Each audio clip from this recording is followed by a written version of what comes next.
K292FQ Riverside, and K293CF Moreno Valley.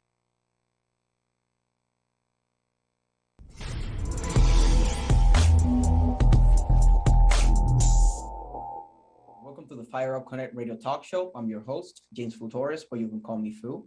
And I'm the CEO and founder of Imperium Authority, which is a public relations firm that specializes on helping business improvement experts increase their brand authority so they can sell high-ticket programs with ease. And with that being said, today I have 3 board members of the Strategic Advisory Board. So we're going to start with Mike Owens, which is the VP of Production of SAB and the CEO of Mako Consultants. Then we're going to have Mike Jackson, which is the VP of Sales of SAB and the CEO of SF Business Consultants. And then the third segment is going to be Joel Phillips, which is the VP of Technology of SAB and the CEO of ProShark. So without further ado, first we have Mike Owens. So Mike Owens, how are you? I'm doing great. How are you, Fu? Yeah, I'm doing super fantastic, like I'd like to say. Right. So, Hey, oh, do you guys go say ahead. Sorry. something? Oh no, sorry.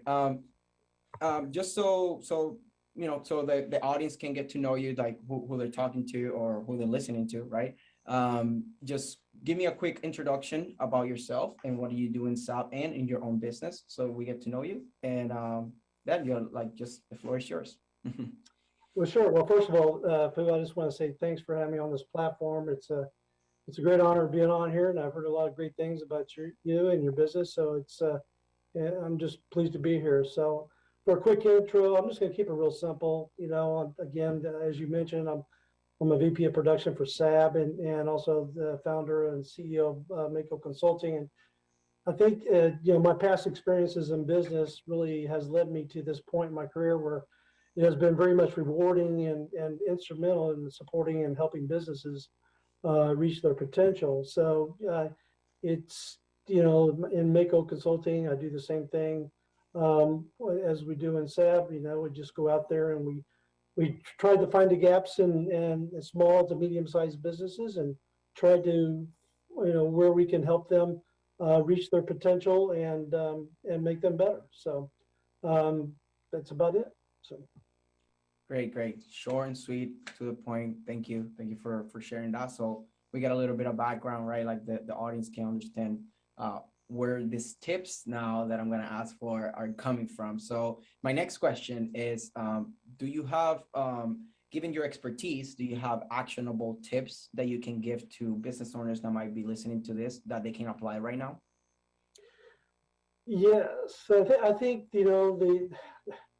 actionable tips. There's a litany of items that we can talk about under this topic. I think first, if you look at leaders or business owners, and for me, the one thing that's important is the foundation of who you are, and that's first being accessible. And if you're accessible for both in terms of your employees and your customers, let's talk about the customers first. I think that you need to be able to be available and listen to their feedback in order to give them support. You have to be accessible when they're ready to get an answer, and make sure that you're current, you're prompt, you're quick, you're available to meet their needs when they want an answer right away. So whether that be through a focus group, a town hall meeting, a Zoom call, coming through the front door of a brick and mortar, sitting down, talking to them, being accessible builds trust for long term, builds that longevity for the consumer base. In terms of an employee, I think that it's all about the open door policy, being transparent. Transparent builds that trust and builds that retention that you're looking for that is an extension of your brand. That goes and by building that foundation of that transparency and being accessible to your customer, that strengthens your brand for that consumer to be more to build that longevity for them. So I think that's very, very important in order to do that, which kind of segues into, customer feedback. When you build that accessibility as an owner or a leader, that builds that trust in order to get honest feedback from not only your employee but from your consumer as well. And what are the benefits for that? I think when I look at feedback from a consumer standpoint, it when you're getting that feedback, you're building effective business decisions. Trust, again, there's that word. Better customer experiences, and you want to make sure that that feedback is honest, because when you're opening up that transparency and having that accessibility to both the employees and the consumers, that feedback has to be strong and honest all the way through. And the only way you're going to be able to scale is to make sure that that you have platforms like focus groups and town hall meetings to make that happen. People don't like to see leaders, behind an email or behind a computer and answering whether, because you're not building that bond or that strength to build that longevity. And then I think that leads into, measure. You have to measure everything. You want to make sure you're measuring, and if you say it 3 times, I mean, that's strength, measuring.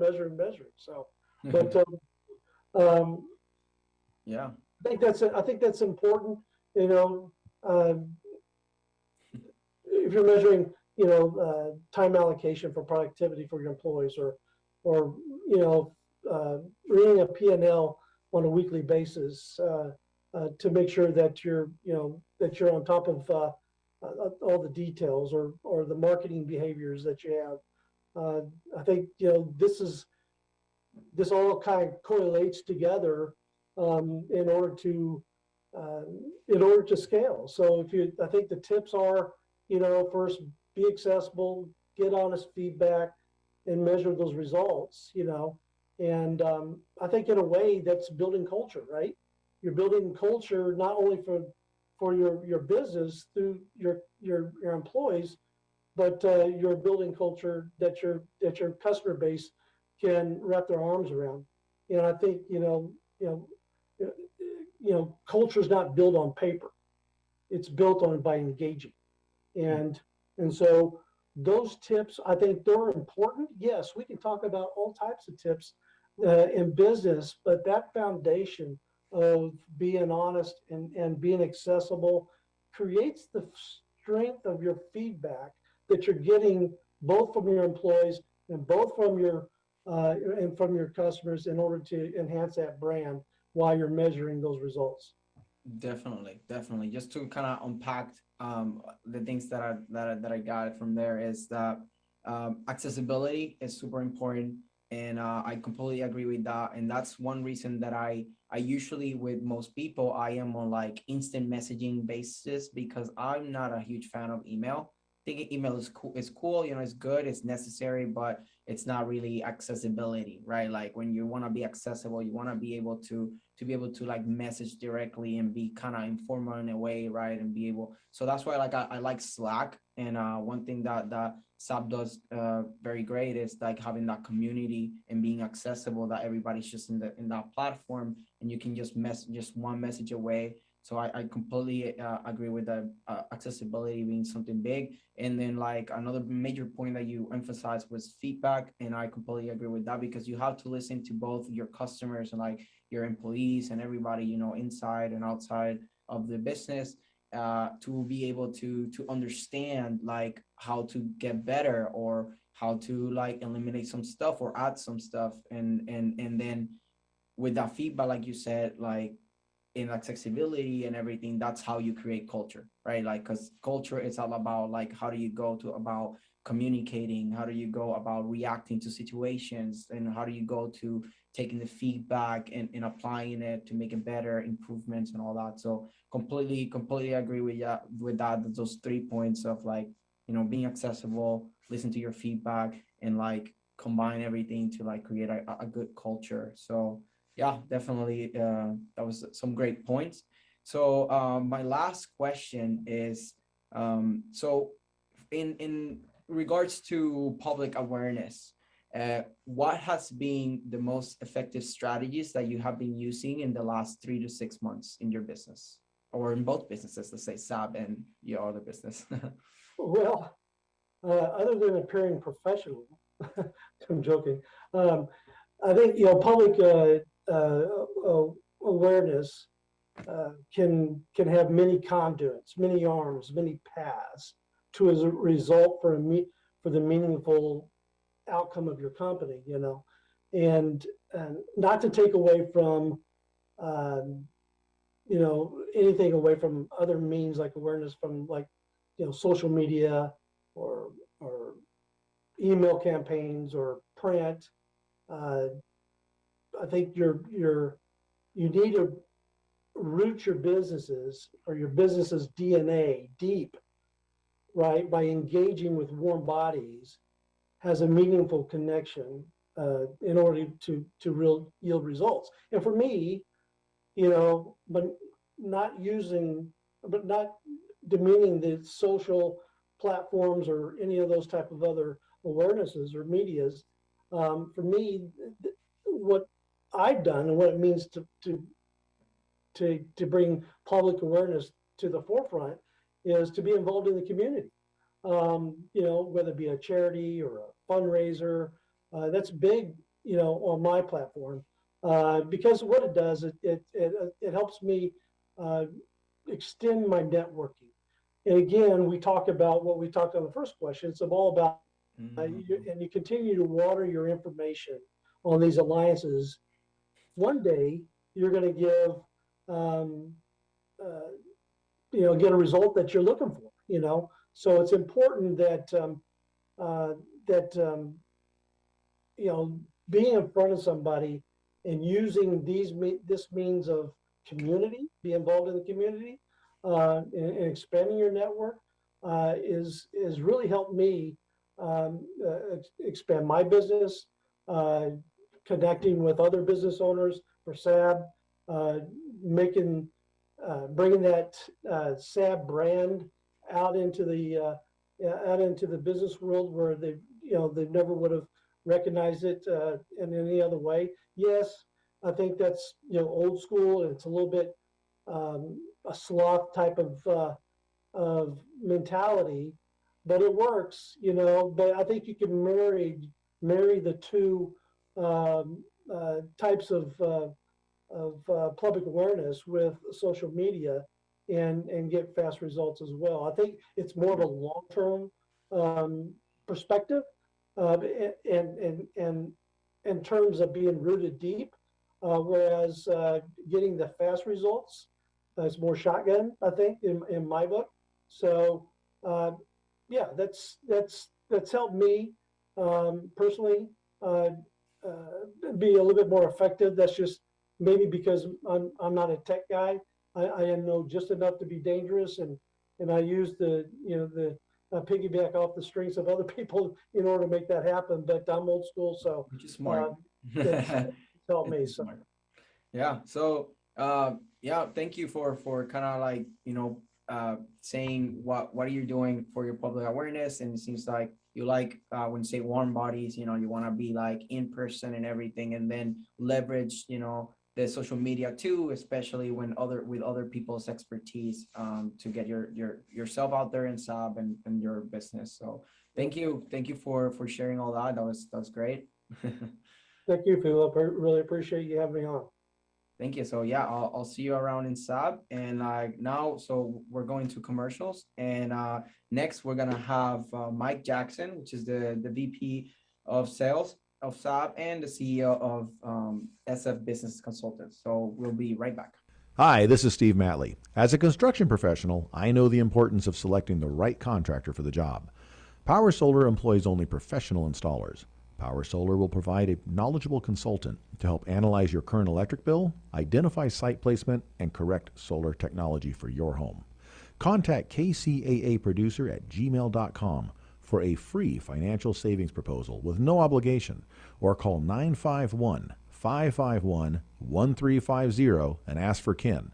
Again, that's KCAA Producer at gmail.com or 951-551-1350 and ask for Ken.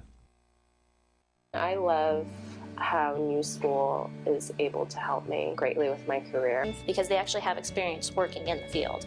The greatest thing about New School is the fact that there are so many different disciplines, which allows you to really understand and get a good insight into different types of design. And I think it's that whole changing mindset of what design can really do for a city, and this is kind of the place to be.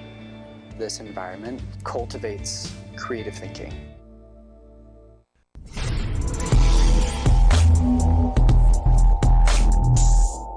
Hi, well, welcome back to the Fire Up Connect Radio Talk Show. I'm your host, James Futores, but you can call me Fu. And now I have Mike Jackson, which is the VP of Sales of SAB and the CEO of Business Consultant. So, Mike, how are you? Good, James. How are you?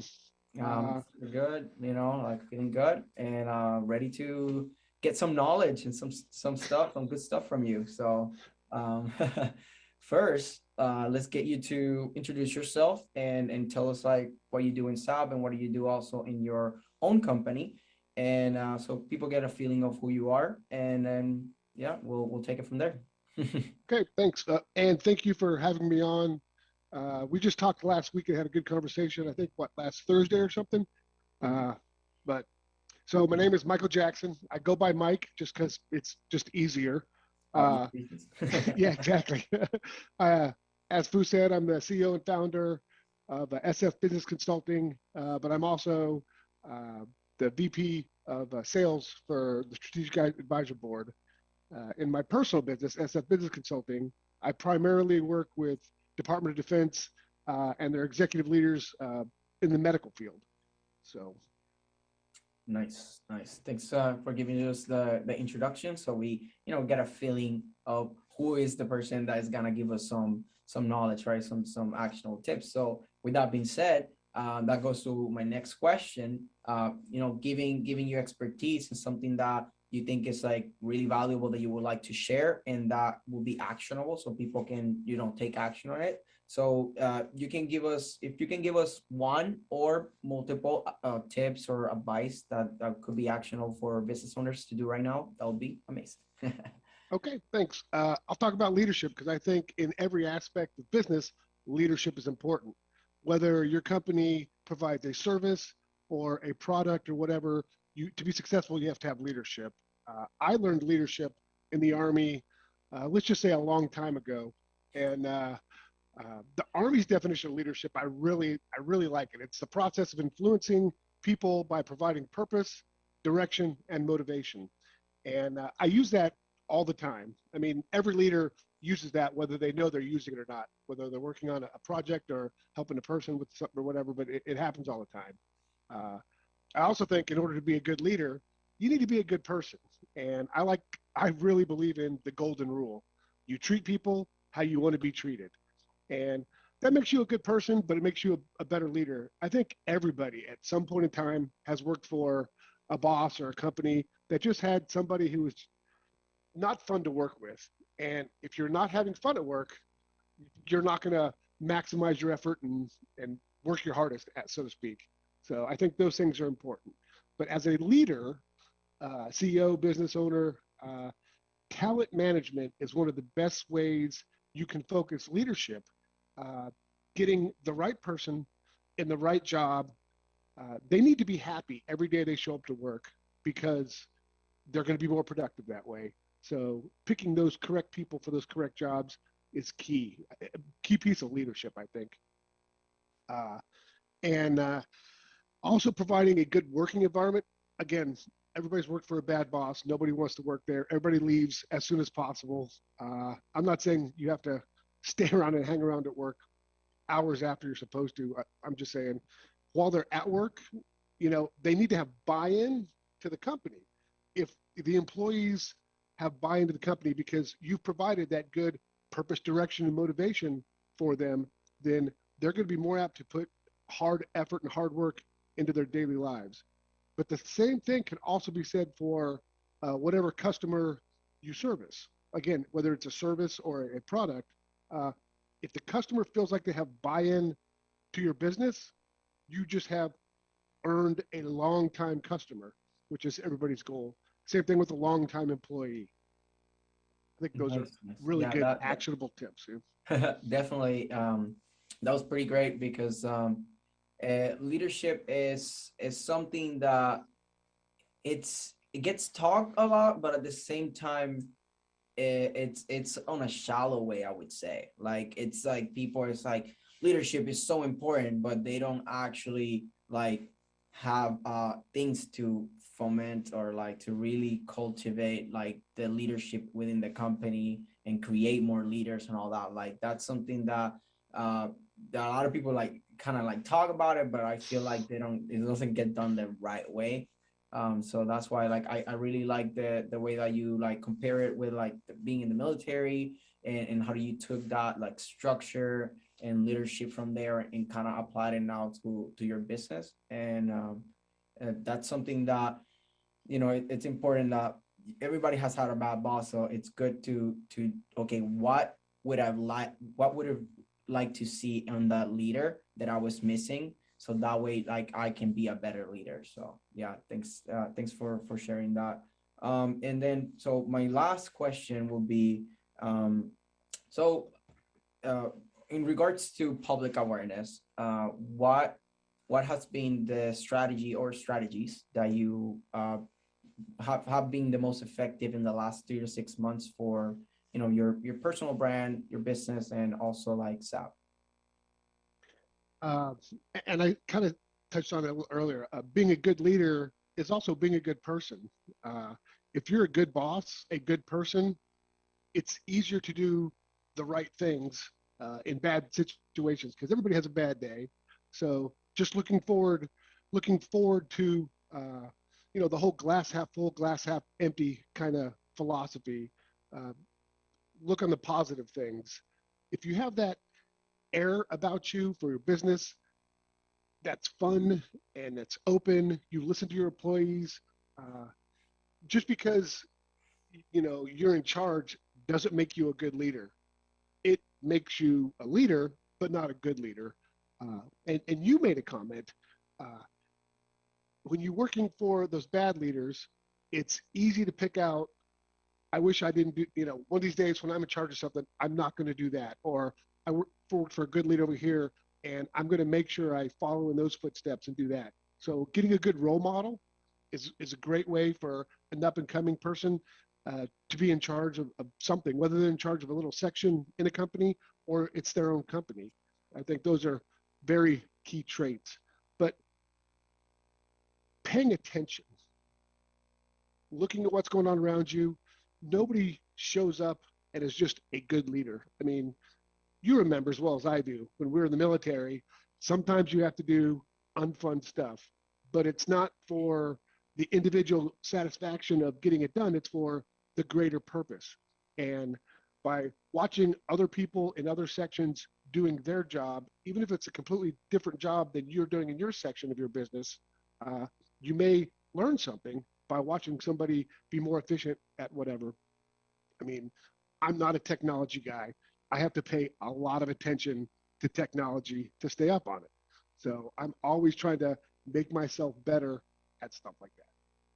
Nice. So you say that when it comes to like the public awareness, you like to take an approach as like leadership, not only just for like your employees, but also to like push them to like be able to like pay attention to the details, and you yourself be able to pay attention to the details, so that way you can like, by paying attention to the details, you can identify what's happening, in that way like you can create more like awareness from people, because like, okay, you pay attention to this, and now like they're aware that you're paying attention to the details, and like you're being a good leader, so that way they notice you more, right? And they like see like, oh, I see you, right? Like I see you doing good stuff in leadership and stuff. So like, is that correct?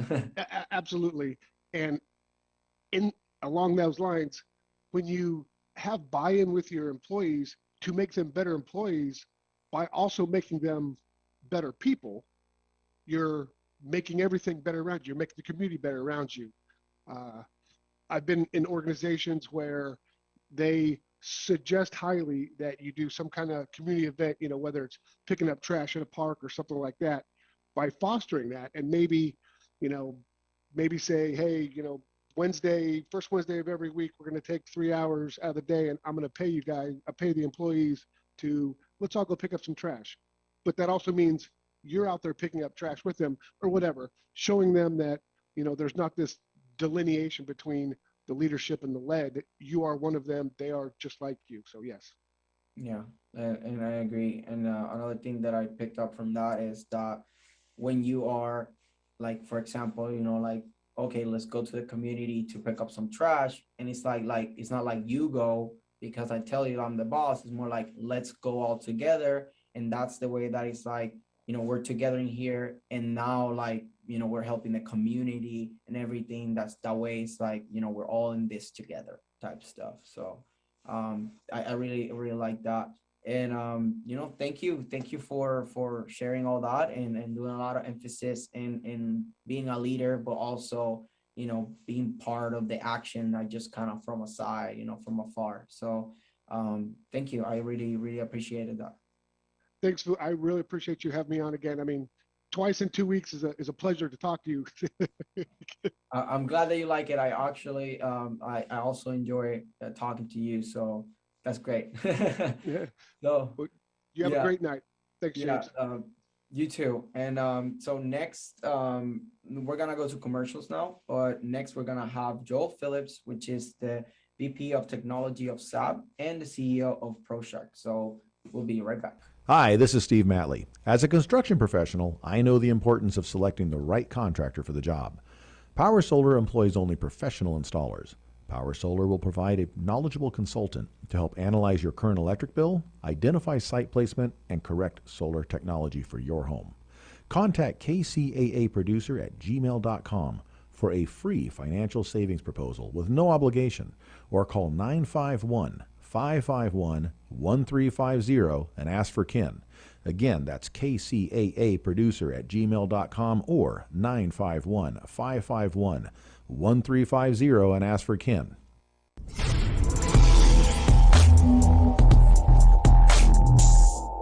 And we're back. So welcome back to the Fire Up Connect Radio Talk Show. I'm your host, James Futores, but you can call me Fu. And now I have the VP of Technology and CEO of ProShark, Joel Phillips. Hey, Joel, how are you? Hey, Fu, how you doing today? I'm good.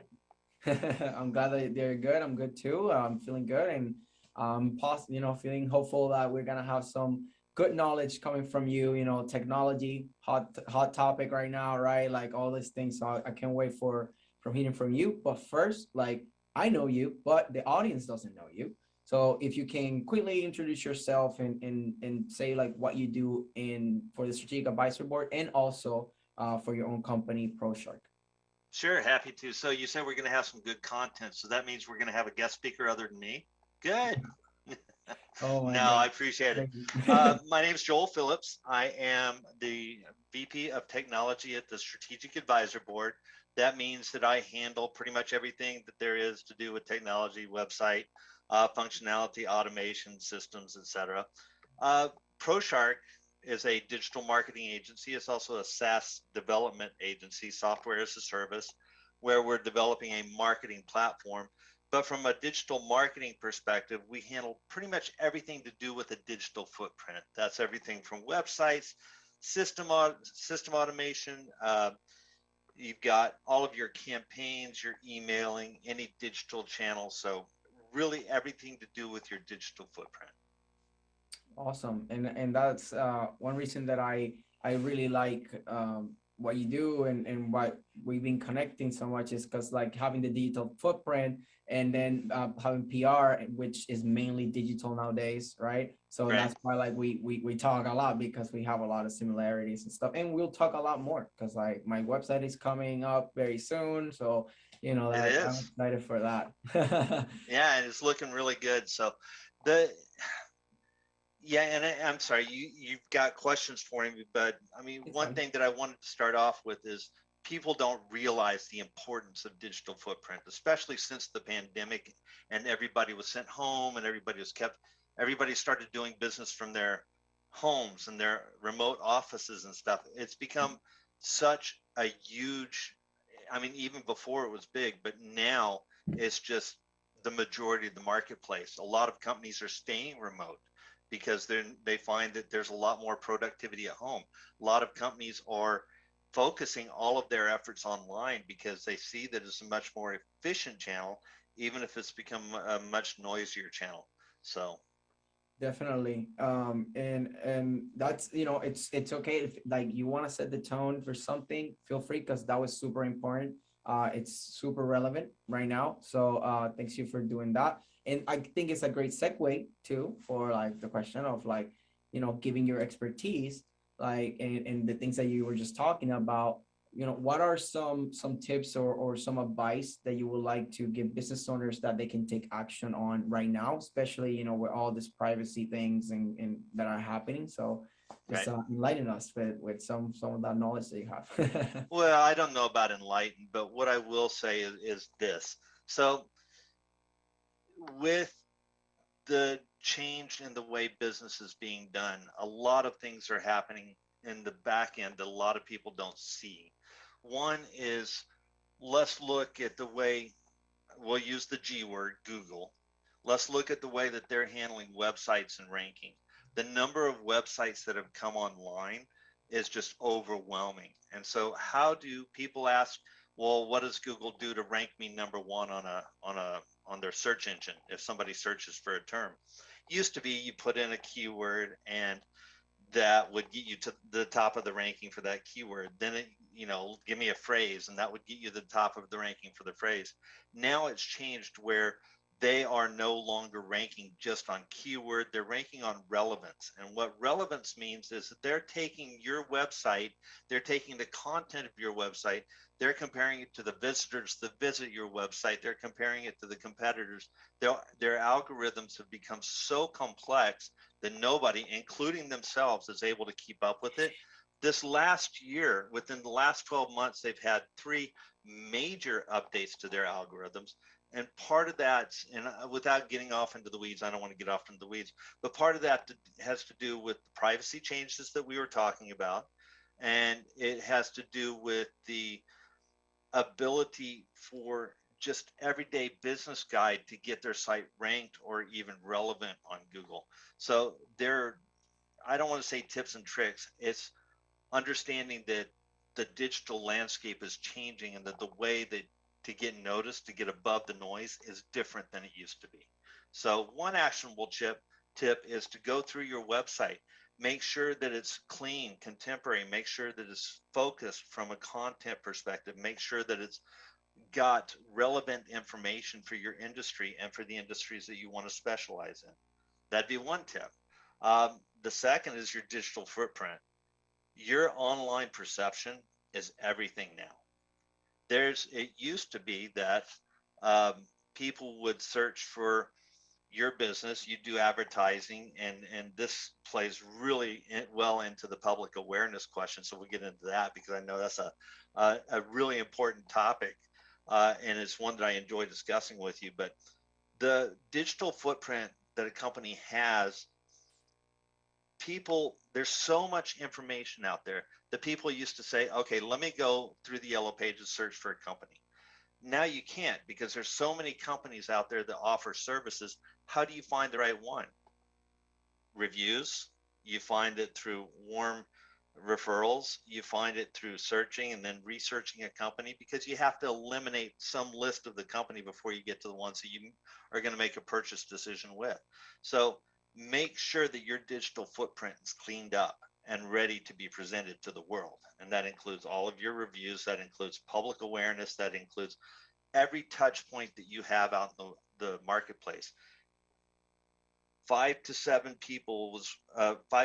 touch points. In other words, every time we touch a customer was the number that we used to use for getting somebody to take action. If I sent them 5 emails or had them visit a website plus emails, if I had them do those 5 to 7 things, then they could say, okay, I like this company, I know who they are, and I'll move forward with them. Now it's 27 touch points as the average before a customer will make a decision whether or not to even reach out to you as a business. That includes reviews, that includes your website, that includes any digital information they have.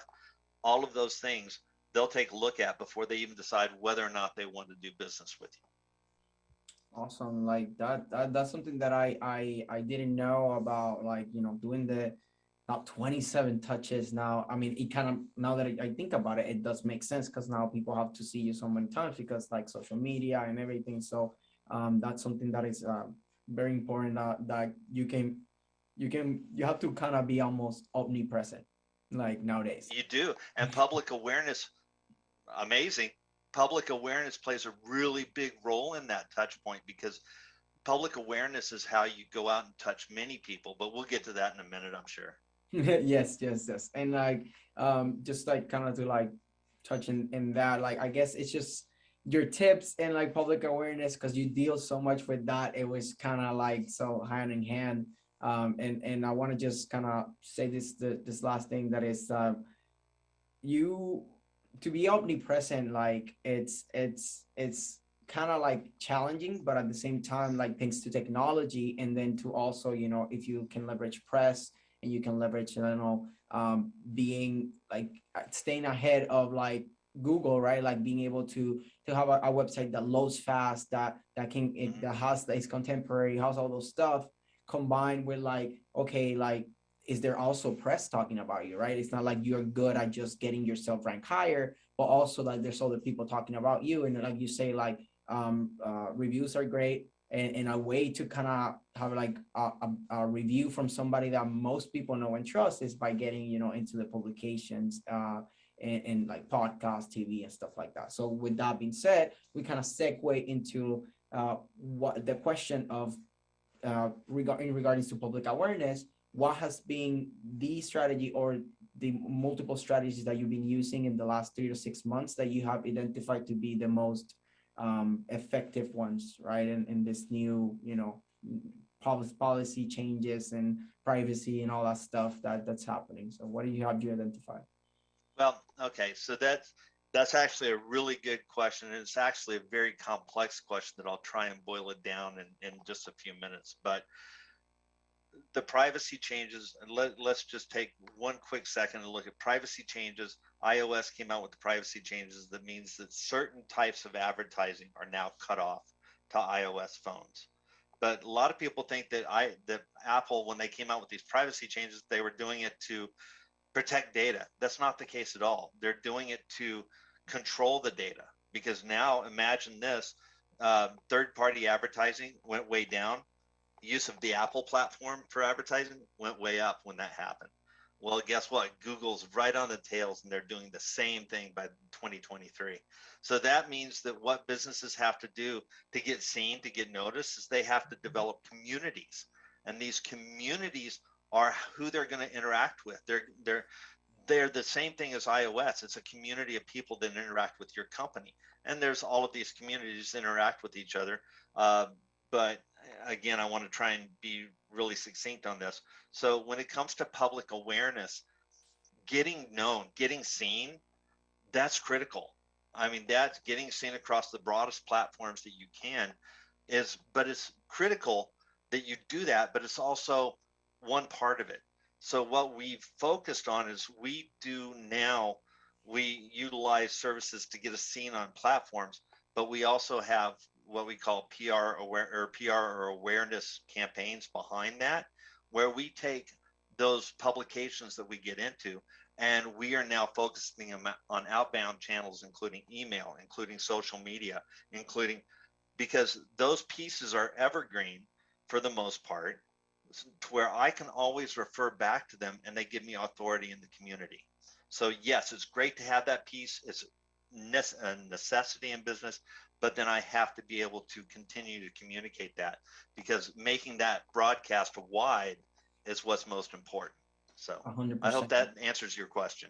Yeah, definitely. And like just like a takeaway that I got is that it's not just getting into like either like in the media or in Google or in social media. It's not just getting there, right? It's effectively distributing the things that you're putting Yes. out there and reference them, like cross-reference, right? Like, oh, you got a press release or you got an article or you got a podcast. Now, like, how can I cross-reference this to email too? So it's not like, oh, I went there and I'm just gonna sit down here and wait for somebody to call me and that's it, right? Like, that's just not very smart. You should be proactive with it and then take action and like, okay, I have this now. How can I leverage this? Can I leverage multiple different ways, right? Like, oh, I got a little snippet of this in social media, but then I can put like the whole thing in my YouTube, or then I can have a value email or storytelling email.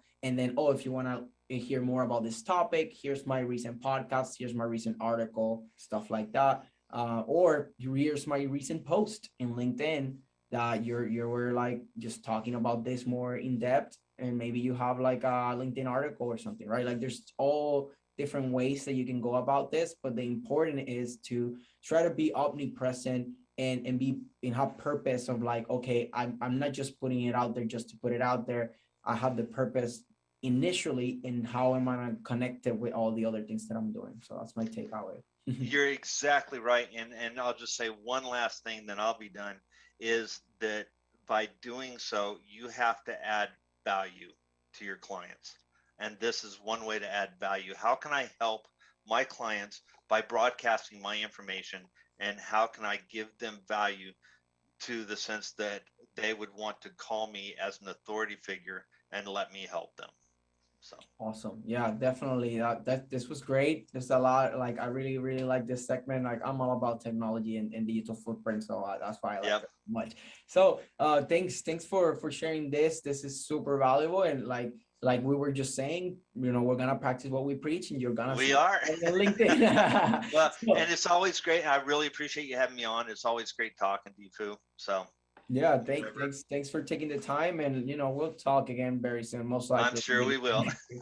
So thanks for being here, and yeah, so just now we're gonna go to commercials once again, and next I'm gonna have my own segment when I'm gonna be talking about public awareness and NFTs, which is something that's a hot topic right now that not a lot of people know. So I kind of want to bring that back and give my experience that I've gained like in this space. So we will be right back. Hi, this is Steve Matley. As a construction professional, I know the importance of selecting the right contractor for the job. Power Solar employs only professional installers. Power Solar will provide a knowledgeable consultant to help analyze your current electric bill, identify site placement, and correct solar technology for your home.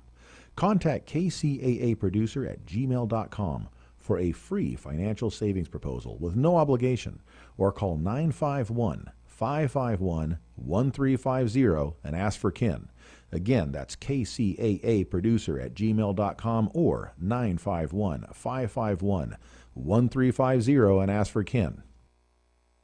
I love how New School is able to help me greatly with my career. Because they actually have experience working in the field.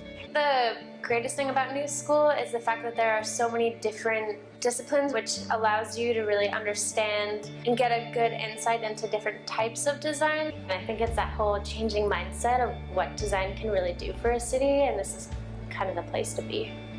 This environment cultivates creative thinking.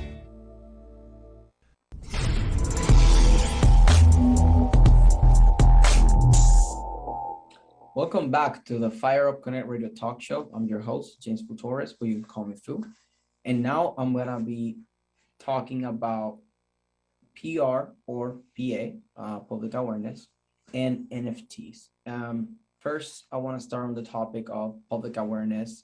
And one thing that I've noticed is that you know, a lot of people are following NFT projects, are following people and like really looking for like free stuff, right? And like, okay, I'll follow you because you said like if I follow you or I subscribe to your email, you're gonna give me this like free stuff, right?